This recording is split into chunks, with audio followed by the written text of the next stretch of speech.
Why? I'll be nice to you, and you have to say nothing about violence. Not one word about sampalin kita. Oh, you're so full of yourself. Ano ka ba? Imbornal. Imbornal. Ay, boss, huwag kang epal, papansin ka talaga kahit kailan eh. Tila ba na real talk ng PBB housemate na si Jaren ang kasama sa bahay na si Sophia Smith matapos sabihin magiging maayos sa pakikitungo niya kay Fiang kung iiwasan niya ang pagbabanggit ng mga nakakasakit na salita. Sa livestream ng nasabing programa, sinabi ni Fiang na hindi kayang maging mabait ni Jaren sa kanya kahit isang araw lang. Sinagot ito ni Jaren at sinabing magiging mabait siya kung hindi magsasalita si Fiang ng mga mapanakit na salita tulad ng sampalin kita. Hirit ni Fiang, kahit hindi siya nagbibitaw ng ganoong mga salita ay masama ito sa kanya. Sabay dagdag na, sakalin ko mukha mo. Ang naging sagot na lang ni Jaren ay, "You're so full of yourself." Jaren, ay, hindi mo kayang maging mabait sa akin kahit isang araw lang. Why? No, I'm just asking. I'm just curious. How about you? Curious. Okay, Jaren, Ikaw kasi yung nag-aaway. I'll be nice to you, and you have to say nothing about violence. Not one word about sampalin kita. Yeah. I'll be nice to you, and you have to say nothing about violence.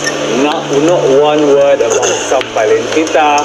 Yeah, Nothing. no violence. If you go through the day like that, I'll be nice to you. Okay. But once I hear something, oh, Bakla, kahit hindi ako nagaganon, masama ang ugali mo sa akin.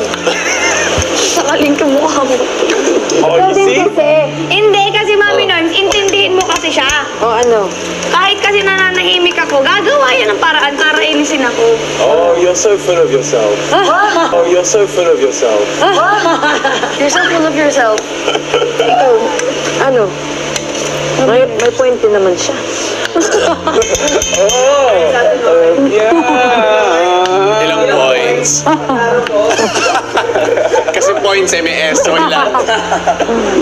Sa isa pang video clip na kuha sa livestream, nagsalita si Fiang tungkol sa klase ng humor na meron ng tao, ang kanal at aircon humor.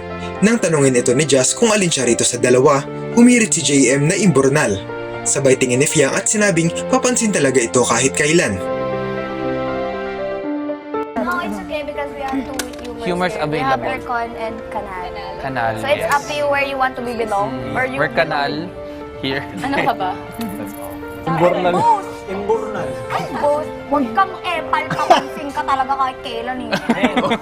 Biro nga lang ba talaga ang mga sinabing ito ni Jaren at JM kay Fiang o may halong katotohanan base sa ipinapakita niya pag-uugali sa loob ng bahay ni Kuya? Ano ang masasabi niyo rito?